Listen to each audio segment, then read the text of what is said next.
അസ്സലാമു അലൈക്കും വറഹ്മത്തുള്ളാഹി തആല വബറകാതുഹു. 16-ാം യൂണിറ്റിലെ രണ്ടാമത്തെ ടെക്സ്റ്റാണ് നമുക്ക് നോക്കാനുള്ളത്. ഈ ഒരു പാഠഭാഗത്തിൽ കളിപ്പാട്ടങ്ങളെ കുറിച്ചാണ് സംസാരിക്കുന്നത്. കം തഅയ്ശുൽ ആം, എത്ര കാലമാണ് ഒരു കളിപ്പാട്ടം, അതിന് എത്ര കാലമാണ് ആയുസ് ഉണ്ടാവുക? അതൊരു ചെറിയ പെൺകുട്ടി കളിക്കുന്ന അവളുടെ ഒക്കത്ത് അവൾ വെച്ചിട്ടുള്ള ഒരു ചെറിയൊരു ബ്രൈഡൽ ഡോളാവട്ടെ, അല്ലെങ്കിൽ ഒരു ചെറിയ ആൺകുട്ടി കളിക്കുന്ന ടെഡി ബിയർ ആവട്ടെ, ചില സമയങ്ങളിലൊക്കെ അത് വളരെ ഇൻട്രസ്റ്റിംഗ് ആയിരിക്കും. ഏതുപോലെ ഈ ഒരു റെയിൽ പാലത്തിന് മേൽ ഓടിക്കൊണ്ടിരിക്കുന്ന തിളങ്ങുന്ന ലൈറ്റൊക്കെ കത്തുന്ന ഒരു തീവണ്ടി പോലെ. അല്ലെങ്കിൽ ചില സമയത്തൊക്കെ വളരെ ഫണ്ണി ആയിരിക്കും. ഏതുപോലെ ഈ നമ്മൾ കെട്ടിടങ്ങളൊക്കെ നിർമ്മിക്കാൻ ചെറിയ കട്ടകൾ, ക്യൂബുകൾ ഉണ്ടാവുമല്ലോ, ചെറിയ ക്യൂബുകൾ വെച്ചാണ് കെട്ടിടങ്ങൾ നിർമ്മിക്കും. അങ്ങനെ ഇൻട്രസ്റ്റിംഗ് ആയിട്ടുള്ള ഫണ്ണി ആയിട്ടുള്ളതാണെങ്കിലും എത്ര കാലമാണ് അതൊക്കെ ഉണ്ടാവുക? അധികവും ഈ കളിപ്പാട്ടങ്ങളുടെ അവസാനം ചെന്നെത്തുന്നത് ഒരു വേസ്റ്റ് ബിന്നിലായിരിക്കും. അത് ഇന്നത്തെ കാലത്തെ മാർക്കറ്റിങ്ങും അതേപോലെ തന്നെ കൺസ്യൂമറിസമൊക്കെ അധികരിച്ചു കൊണ്ടിരിക്കുന്ന ഈ ഒരു ലോകത്ത് ഒരിക്കലും തിരുത്താൻ കഴിയാത്ത, ഒരിക്കലും നമുക്ക് രക്ഷപ്പെടാൻ കഴിയാത്ത ഒരു വിധിയായിട്ട് അത് മാറിയിട്ടുണ്ട്. കാരണം കൂടുതൽ വാങ്ങിക്കൊണ്ടേ ഇരിക്കുകയാണ് നമ്മൾ. അതേപോലെ തന്നെ വക്കില്ലത്തു ഇഹ്തിമാമി മിൻ ഖബ്ലി ഷഗ്ഫിൻ. കാരണം എന്താണ്, ഈ ഒരു ഡിജിറ്റൽ ലോകത്തേക്ക് കൂടുതൽ താല്പര്യം കാണിക്കുന്ന ഈ ഒരു കാലത്ത് ഇതിനോടൊന്നും കൂടുതൽ ഇൻട്രസ്റ്റ് ഇല്ലായ്മയുമാണ്. അതോടുകൂടെ തന്നെ ഇത്തരത്തിലുള്ള കളിപ്പാട്ടങ്ങളുടെ ആയുസ് വർദ്ധിപ്പിക്കാൻ വേണ്ടിയിട്ട് വലിയ രീതിയിൽ തന്നെ പരീക്ഷണങ്ങളും തയ്യാറെടുപ്പുകളൊക്കെ നടത്തുന്നുണ്ട്. അതേപോലെ തന്നെ ജാല സ്വദീഖത്തിൽ ലിബിയ, അതിനെ കൂടുതൽ ഫ്രണ്ട്ലി ആക്കാനും അവരെന്ത് ചെയ്യുന്നുണ്ട്, പരിശ്രമങ്ങൾ നടത്തുന്നുണ്ട്. അടുത്ത പാരഗ്രാഫിൽ പറയുന്നത്, ഇത്തരത്തിലുള്ള ഈ ഒരു ഗെയിമിംഗ് ഇൻഡസ്ട്രിയുടെ, നമ്മുടെ ലോകത്തുള്ള ഗെയിമിംഗ് ഇൻഡസ്ട്രിയുടെ അതിൻ്റെ വലുപ്പം അളക്കുക എന്നുള്ളത് ഏറെക്കുറെ പ്രയാസമുള്ള ഒരു ജോലിയാണ്. ഇതുപോലെ ഒരു വലിയൊരു പസിൽ, ആ പസിലിനെ കറക്റ്റ് ചെയ്യുന്നത് പോലെയായിരിക്കും. അത്രക്കും റിസ്ക് ഉള്ളൊരു കാര്യമാണ് ഇതിൻ്റെ നമ്മുടെ ഗെയിമിംഗ് ഇൻഡസ്ട്രിയുടെ ഒരു കണക്കെടുക്കുക എന്നുള്ളത്. എങ്കിലും ബാൻഡിസ്റ്റ വെബ്സൈറ്റ്, അത് ഒരു വെബ്സൈറ്റാണ്. ആ ഒരു വെബ്സൈറ്റിൻ്റെ കണക്കുകൾ പ്രകാരം ഏകദേശം 2020 ഏകദേശം ഗ്ലോബൽ ഗെയിമിംഗ് മാർക്കറ്റിൽ നിന്ന് $95 ബില്യൺ കാര്യങ്ങളാണ്, അതിൻ്റെ റവന്യൂ ആണ് കിട്ടിയിട്ടുള്ളത്. അതേപോലെ തന്നെ അതേ വർഷത്തിലെ ഈ ഒരു ഗ്ലോബൽ ഗെയിമിംഗ് മാർക്കറ്റിൻ്റെ കണക്കുകൾ ഫോർച്യൂൺ രേഖപ്പെടുത്തുന്നത് ഏകദേശം $130 ബില്യൺ ആണ്. ഈ ഒരു മേഖലയിൽ ഏറ്റവും കൂടുതൽ മുന്നിൽ നിൽക്കുന്നത്, അഥവാ ഈ ഒരു ടോയ് ഇൻഡസ്ട്രിയിൽ, ഗെയിമിംഗ് ഇൻഡസ്ട്രിയിൽ കൂടുതൽ മുമ്പിൽ നിൽക്കുന്നത് ഡാനിഷ് കമ്പനി ആയിട്ടുള്ള ലീഗോ എന്ന് പറയുന്ന ഒരു കമ്പനിയാണ്. ഏകദേശം പെർ ആനം, ഓരോ വാർഷികമായിട്ട് $7.2 ബില്യൺ ആണ് അവരുണ്ടാക്കുന്നത്. അതേപോലെ തന്നെ അതിന് തൊട്ട് പിന്നാലെയായിട്ട് വരുന്നത് ഒരു ജാപ്പനീസ് കമ്പനിയാണ്, ബാൻഡി നാംകോ എന്ന് പറയും. ഏകദേശം $6.6 ബില്യൺ ആണ് അവർ വാർഷികമായിട്ട് ലാഭം ഉണ്ടാക്കുന്നത്. അടുത്ത പാരഗ്രാഫിൽ പറയുന്നത് ആനുവൽ സ്പെൻഡിങ് അഥവാ ഓരോ കുട്ടിക്കും വേണ്ടിയിട്ട് എത്ര രൂപയാണ് ഒരു വർഷത്തിൽ ഈ കളിപ്പാട്ടങ്ങൾ വാങ്ങാൻ ഉപയോഗിക്കുന്നത്? അത് ഓരോ രാജ്യങ്ങൾക്കനുസരിച്ചും വ്യത്യസ്തമാണ്. നമ്മൾ ആഫ്രിക്കയിൽ നോക്കുകയാണെങ്കിൽ അത് ഒരു കുട്ടിക്ക് $7 ഒരു വർഷം കളിപ്പാട്ടം വാങ്ങാൻ വേണ്ടിയിട്ട് ഉപയോഗിക്കുന്നത്. ഇനി ഏഷ്യയിലാണെങ്കിൽ $24. അതുപോലെ തന്നെ യൂറോപ്പിലേക്ക് എത്തുമ്പോൾ അത് $212 ആവുന്നുണ്ട്. ഇനി നോർത്ത് അമേരിക്കയിലാണെങ്കിൽ അത് $300 ആയിട്ട് മാറുന്നുണ്ട്. അതുപോലെ തന്നെ 2020-ൻ്റെയും 2021-ൻ്റെയും ഇടയിൽ നോക്കുകയാണെങ്കിൽ ഈ ഒരു ഗെയിമുകൾക്ക് വേണ്ടിയിട്ട്, അല്ലെങ്കിൽ ടോയ്സിന് വേണ്ടിയിട്ട് ചിലവഴിക്കുന്ന ആ ഒരു പൈസ അത് ഏകദേശം 22% അധികരിച്ചിട്ടുണ്ട്. 2020-ലുള്ളതിനേക്കാൾ 22% കൂടുതൽ ടോയ്സ് 2021-ൽ വിറ്റുപോയിട്ടുണ്ട്. പിന്നീട് പ്രത്യേകിച്ചും ഈ ഒരു COVID-19 പാൻഡമിക്, ആ ഒരു കൊറോണ വന്ന സമയത്ത് കൂടുതൽ ക്വാറൻറ്റൈനും അതുപോലെ തന്നെ ഡിസ്റ്റൻസ് എഡ്യൂക്കേഷൻ, ഓഫ്ലൈൻ ക്ലാസ്സുകളൊക്കെ കൂടി വന്ന സമയത്ത്, ആ സമയങ്ങളിൽ മുമ്പെങ്ങും കണ്ടിട്ടില്ലാത്ത അത്രയും വലിയ രീതിയിൽ മൾട്ടിപ്ലെയർ ഗെയിമുകൾ വരാൻ തുടങ്ങി. ഏതുപോലെ നമ്മളൊരു ബോർഡ് ഗെയിമുകൾ പോലെ, പസിൽ പോലെ. നമുക്കറിയാം ഈ ലോക്ക്ഡൗണിൻ്റെ കാലത്തൊക്കെ കൂടുതൽ ലുഡോ കാര്യങ്ങളൊക്കെ, അല്ലെങ്കിൽ ചെസ്സ് പോലെയുള്ള ഒന്നിൽ കൂടുതൽ ആളുകൾ കളിക്കുന്ന ഗെയിമുകൾ അധികരിച്ചിട്ടുണ്ട്. ഇതുകൊണ്ട് തന്നെ ഈ ഒരു കോവിഡ് കാലത്ത് ഈ ഗെയിമിംഗ് ഇൻഡസ്ട്രിക്ക് വലിയ രീതിയിലുള്ള ഗ്രോത്ത് ഉണ്ടായിട്ടുണ്ട്. അടുത്ത പാരഗ്രാഫിൽ പറയുന്നത്, ചൈനയുടെ കണക്ക് പ്രകാരം ലയൺ എന്ന് പറയുന്ന ഒരു കമ്പനിയാണ് നമ്മുടെ ഗ്ലോബൽ ടോയ് എക്സ്പോർട്ടിൻ്റെ കൂടുതൽ ഭാഗം, അല്ലെങ്കിൽ കൂടുതൽ ഷെയർ കൈവച്ചിട്ടുള്ളത്. ഏകദേശം 2020-ൽ $70 ബില്യൺ ഷെയറാണ് ഈ ഒരു ലയൺ കമ്പനിക്കുള്ളത്. അതേസമയം തന്നെ ഏറ്റവും കൂടുതൽ ഈ ടോയ്സുകൾ ഇമ്പോർട്ട് വാങ്ങുന്നത് യുണൈറ്റഡ് സ്റ്റേറ്റ്സ് ആണ്, US ആണ്. അവർ ഏകദേശം ഒരു വർഷത്തിൽ അമേരിക്കയിലുള്ള കുട്ടികളുടെ റൂമുകളിലേക്ക് എത്തുന്നത് $36 ബില്യൺ ഫോറിൻ ടോയ്സ് ആണ്. അപ്പോൾ $36 ബില്യൺ ഫോറിൻ ടോയ്സുകൾ US വാങ്ങുന്നുണ്ട്.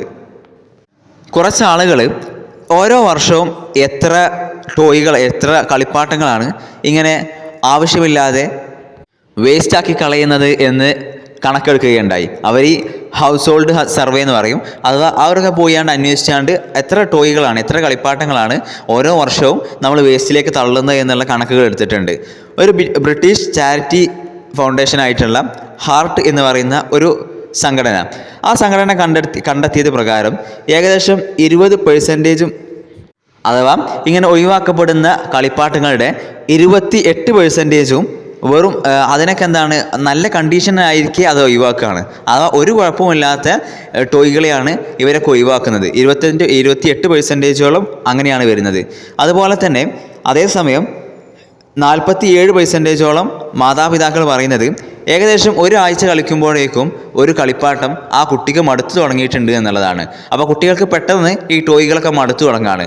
അത് കാണുന്നൊരു പുതുമയുണ്ടാകും, പിന്നീട് ഒരാഴ്ച കൊണ്ട് തന്നെ അത് മടുക്കുകയാണ് എന്നാണ് 47% മാതാപിതാക്കളും പറഞ്ഞിട്ടുള്ളത്. അടുത്ത പാരഗ്രാഫിൽ പറയുന്നത് ഫ്രാൻസിലെ ഡാഗോമ എന്ന് പറയുന്ന ഒരു കമ്പനി, ആ കമ്പനി ഈ ടോയ്കളെല്ലാം സംരക്ഷിക്കാനുള്ള ഒരു പ്രൊജക്റ്റ് തയ്യാറാക്കിയിട്ടുണ്ട്. ഒരു പ്രൊജക്റ്റ് അവർ ലോഞ്ച് ചെയ്തിട്ടുണ്ട്. ആ പ്രൊജക്റ്റ് അനുസരിച്ച് നമുക്ക് കൂടുതൽ അക്യുറേറ്റ് ആയിട്ടുള്ള ഒരു കണക്കുകൾ നൽകുന്നുണ്ട്. അവരുടെ അഭിപ്രായം അനുസരിച്ച്, അവരുടെ കണക്കുകൾ അനുസരിച്ച് ഏകദേശം ഒരു വർഷത്തിൽ ഫ്രാൻസിലുള്ള ഫാമിലികളിൽ ഏകദേശം 40 മില്യൺ ടോയ്കളാണ് അവർ വേസ്റ്റ് ബിന്നിലേക്ക് ഒഴിവാക്കുന്നത്. അതുപോലെ തന്നെ ഈ വേസ്റ്റുകൾ അല്ലെങ്കിൽ ടോയ്കൾ അധികരിക്കുക, അത് വേസ്റ്റാക്കുന്നത് അധികരിക്കുമ്പോൾ അവിടെയുള്ള മറ്റൊരു പ്രശ്നം എന്ന് പറയുന്നത് നമ്മുടെ പ്രകൃതിപരമായിട്ടുള്ള പ്രശ്നം കൂടെയുണ്ട്. കാരണം എത്ര വേസ്റ്റാണ് ഈ ഒരു പ്രകൃതിക്ക് സോർട്ട് ചെയ്തെടുക്കാൻ സാധിക്കുക. അതേപോലെ തന്നെ വേൾഡിൽ നോക്കുകയാണെങ്കിൽ എത്ര ടോയ്കളാണ്, എത്ര കളിപ്പാട്ടങ്ങളെയാണ് റീസൈക്കിൾ സിസ്റ്റത്തിലൂടെ നമുക്ക് ഉപയോഗിക്കാൻ കഴിയുക. പ്രത്യേകിച്ചും ഈ കളിപ്പാട്ടങ്ങളൊന്നും കറക്റ്റായിട്ടുള്ള രീതിയിലുള്ള റീസൈക്കിളും കാര്യങ്ങളൊന്നും അതിൽ നടക്കുന്നില്ല. കാരണം പല കളിപ്പാട്ടങ്ങളും ഉണ്ടാക്കുന്നത് നമ്മുടെ പ്ലാസ്റ്റിക്കിനെ പോലെ അല്ലെങ്കിൽ ഗ്ലാസ്സിനെ പോലെ ഈ പ്ലാസ്റ്റിക്കും ഗ്ലാസ്സിനും നമുക്ക് അങ്ങനെ അധികം റീസൈക്കിൾ ചെയ്യാൻ കഴിയുകയില്ല, അല്ലെങ്കിൽ റീസൈക്കിൾ ചെയ്യപ്പെടുന്നില്ല പ്ലാസ്റ്റിക്കും ഗ്ലാസ്സുകളൊന്നും. അതേപോലെ തന്നെയാണ് ഈ ടോയിൻ്റെ കാരണം കൂടുതൽ സാമ്പത്തികമായിട്ടുള്ള ബുദ്ധിമുട്ടുകൾ ഉണ്ടായതുകൊണ്ട് തന്നെ, അല്ലെങ്കിൽ സാമ്പത്തികമായിട്ട് നമുക്ക് എന്ത് ചെയ്യേണ്ടി വരും, ഒരു ടോയ് റീസൈക്കിൾ ചെയ്യാൻ വേണ്ടിയിട്ട് കൂടുതൽ പൈസ മുടക്കേണ്ട കാര്യം ഉണ്ടാവും. കാരണം ഈ അധികം ടോയ്കളും നിർമ്മിക്കപ്പെടുന്നത് വ്യത്യസ്തമായിട്ടുള്ള മെറ്റീരിയൽസ് ഉപയോഗിച്ചുകൊണ്ടാണ്. അപ്പോൾ ഒരു ടോയ് എന്ന് പറഞ്ഞു കഴിഞ്ഞാൽ പ്ലാസ്റ്റിക് മാത്രമായിരിക്കില്ല, അത് വ്യത്യസ്തമായിട്ടുള്ള മെറ്റീരിയൽ ഉപയോഗിച്ചുകൊണ്ടാണ് ഒരു ടോയ് നിർമ്മിക്കുന്നത്. അതുകൊണ്ട് തന്നെ അത് റീസൈക്കിൾ ചെയ്യുക എന്നുള്ളത് ചിലവേറിയിട്ടുള്ള കാര്യമായിട്ടുണ്ട്.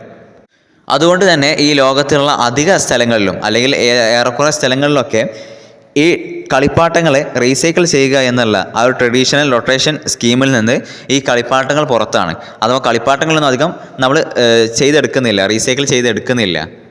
അടുത്ത പാരഗ്രാഫിൽ പറയുന്നത് അതിനേക്കാൾ മോശമായിട്ടുള്ളൊരു കാര്യം എന്ന് പറയുന്നത് ഏകദേശം 90% കളിപ്പാട്ടങ്ങളും അത് പ്ലാസ്റ്റിക് ഉപയോഗിച്ചുകൊണ്ടാണ് നിർമ്മിക്കുന്നത്.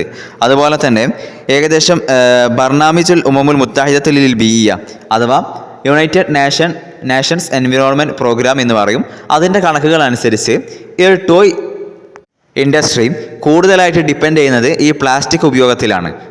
അതുപോലെ തന്നെ ഈ പ്ലാസ്റ്റിക് ഉപയോഗം ഈ കളിപ്പാട്ടങ്ങൾ നിർമ്മിക്കുന്നതിൽ മാത്രം ഒതുങ്ങുന്നില്ല, മറിച്ച് ഈ കളിപ്പാട്ടങ്ങളൊക്കെ പാക്ക് ചെയ്യുന്ന മെറ്റീരിയൽസ് അഥവാ അതിൻ്റെ പാക്കിംഗ് മെറ്റീരിയൽസൊക്കെ അതും ഒരു ടോയിൻ്റെ കൂടെ ഉണ്ടാവുന്നുണ്ട്. അത് ഈ ടോയിൻ്റെ ഒരു ഇമ്പോർട്ടൻ്റ് ആയിട്ടുള്ള ഒരു ഭാഗം തന്നെയായിട്ട് മാറിയുന്നുണ്ട്. ഏതൊക്കെ കാര്യത്തിൽ ഈ ഒരു തജറുബുൽ ലാബ് അഥവാ പ്ലേയിങ് എക്സ്പീരിയൻസിൽ.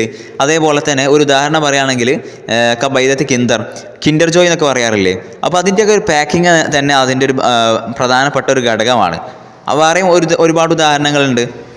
അപ്പോൾ ഇത്തരത്തിൽ പാക്ക് ചെയ്യാനും കൂടെ നമ്മൾ പ്ലാസ്റ്റിക് നന്നായിട്ട് ഉപയോഗിക്കുന്നുണ്ട്.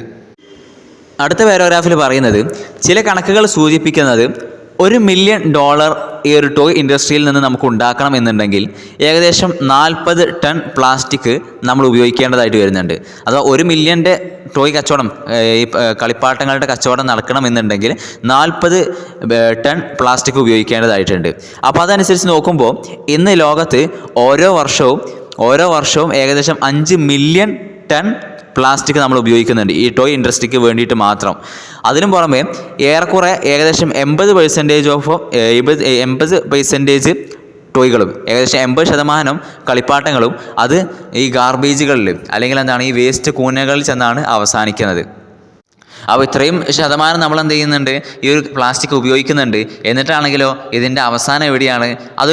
അതൊക്കെ വേസ്റ്റിലായി അവസാനിക്കുകയാണ്. കൂടുതൽ കാലം അത് ഉപയോഗിക്കുന്നത് പോലുമില്ല. അടുത്ത പാരഗ്രാഫിൽ പറയുന്നത്, ഇന്നത്തെ യുവതലമുറ പ്രത്യേകിച്ച് കുട്ടികളൊക്കെ അവർ ഈ ഒരു പാരിസ്ഥിതികമായിട്ടുള്ള പ്രശ്നങ്ങളെ കൂടുതൽ പരിഗണിക്കുന്നവരായിട്ട് മാറിയിട്ടുണ്ട്. ചെറിയ കുട്ടികളൊക്കെ അവർ ഈ ഒരു നമ്മുടെ റെസ്റ്റോറൻറ്റുകളൊക്കെ ഭക്ഷണം കഴിച്ച് ഇറങ്ങുന്ന സമയത്ത് നൽകപ്പെടുന്ന ചെറിയ പ്ലാസ്റ്റിക് ടോയ്കൾ ഉണ്ടാവും. ആ പ്ലാസ്റ്റിക് ടോയ്കൾ വരെ ബാൻ ചെയ്യണം എന്ന് പറയുന്ന കുട്ടികളൊക്കെ ഇന്ന് നിലവിൽ രംഗത്ത് വന്നിട്ടുണ്ട്. അതുപോലെ തന്നെ ഈ ടോയ്സ് മേക്ക് ചെയ്യുന്ന ആളുകൾ അഥവാ കമ്പനികൾ തന്നെ അവർ സ്വയം ഈ ഒരു നമ്മുടെ സമൂഹത്തിനോട് റെസ്പോൺസിബിലിറ്റി ആ ഒരു കാര്യത്തിൽ എന്ത് ചെയ്യുന്നുണ്ട്, അവർ കൂടുതൽ ജാഗ്രത പാലിക്കുന്നുണ്ട്.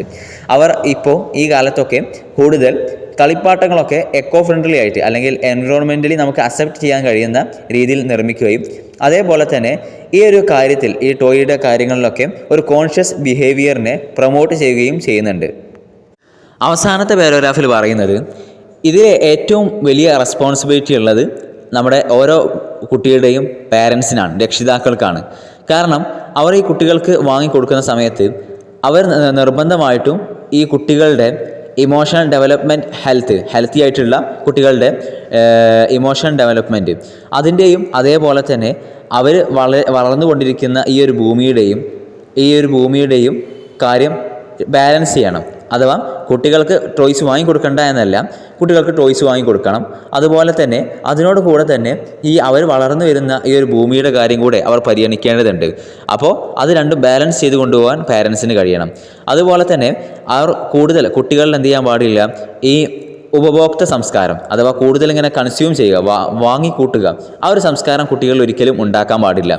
കാരണം നമുക്ക് ഏറ്റവും കൂടുതൽ യോജിച്ചതായിട്ട് വരുന്നത് കുട്ടികളിൽ എങ്ങനെയുള്ള സ്വഭാവം ഉണ്ടാക്കുക, കൂടുതൽ നല്ല ക്വാളിറ്റിയുള്ള പ്ലാസ്റ്റിക് അല്ലാത്ത ടോയ്കൾ വാങ്ങാൻ എന്ത് ചെയ്യുക, കുട്ടികളെ കൂടുതൽ പ്രേരിപ്പിക്കുക. അതേപോലെ തന്നെ എത്ര കാലം ഒരു ടോയ് ഉപയോഗിക്കാൻ കഴിയുമോ അത്രയും കാലം ഈ ഒരു ടോയ് ഉപയോഗിക്കാനും അവരെ പ്രേരിപ്പിക്കുക. അതേപോലെ തന്നെ ഈ പ്രധാനമായിട്ടുള്ള ബേസിക് ആയിട്ടുള്ള പാരിസ്ഥിതിക പ്രശ്നങ്ങളൊക്കെ കുട്ടികൾക്ക് മനസ്സിലാക്കി കൊടുക്കുക. ഏതുപോലെ ഈ മെറ്റീരിയൽ റീസൈക്ലിങ് അല്ലെങ്കിൽ റീയൂസ്, ഇതൊക്കെ കുട്ടികൾക്ക് എന്ത് ചെയ്യുക, പറഞ്ഞു കൊടുക്കുക. ഇതിൻ്റെ പ്രശ്നങ്ങളും അതേപോലെ തന്നെ ഈ പ്രകൃതിയുടെ കാര്യങ്ങളും ബേസിക് ആയിട്ടുള്ള നോളജൊക്കെ കുട്ടികൾക്ക് നൽകണം. ഇതാണ് രക്ഷിതാക്കളുടെ കടമയായിട്ടുള്ളത്. അപ്പോൾ ഇത്രയും കാര്യങ്ങളാണ് ഈ ഒരു പാഠത്ത് കൊടുത്തിട്ടുള്ളത്. ഇത് വളരെ ലോങ് ആയിട്ടുള്ളൊരു പാഠം ആയതുകൊണ്ടാണ് നമ്മൾ ഇങ്ങനെ അർത്ഥം പറഞ്ഞിങ്ങനെ പോയിട്ടുള്ളത്. ഏതായാലും നിങ്ങൾക്ക് ഇവിടെ വായിച്ചു നോക്കി കഴിഞ്ഞാൽ ഓരോ പാരഗ്രാഫും കേട്ട് കഴിഞ്ഞതിന് ശേഷം വായിച്ചു നോക്കി കഴിഞ്ഞാൽ മനസ്സിലാകും. അതേപോലെ തന്നെ ഇവിടെ അർത്ഥങ്ങളും ഏറെക്കുറെ കൊടുത്തിട്ടുണ്ട്. ഇനി അർത്ഥം കിട്ടാത്തതാണെങ്കിൽ ഇതിന് ശേഷമുള്ള ഇംഗ്ലീഷ് ട്രാൻസ്ലേഷനുണ്ട്, അതിൽ നോക്കിക്കഴിഞ്ഞാലും അർത്ഥം കറക്റ്റായിട്ട് കിട്ടും. പിന്നീട് ഇമ്പോർട്ടൻ്റ് ആയിട്ടുള്ള എക്സസൈസും കാര്യങ്ങളൊന്നും ഈ ഒരു പാഠത്തിന് വരുന്നില്ല. കുറച്ച് പൂരിപ്പിക്കാനും അതേപോലെ തന്നെ ട്രാൻസ്ലേഷനും ഒക്കെയാണ് വരുന്നത്. ഇമ്പോർട്ടൻ്റ് ആയിട്ടുള്ള ഒരു എക്സസൈസും ഈ ഒരു പാഠത്തിലില്ല. നമുക്ക് അടുത്ത പാഠത്തിലേക്ക് പോകാം. അസ്സലാമു അലൈക്കും വറഹ്മത്തുള്ളാഹി തആല വബറകാതുഹു.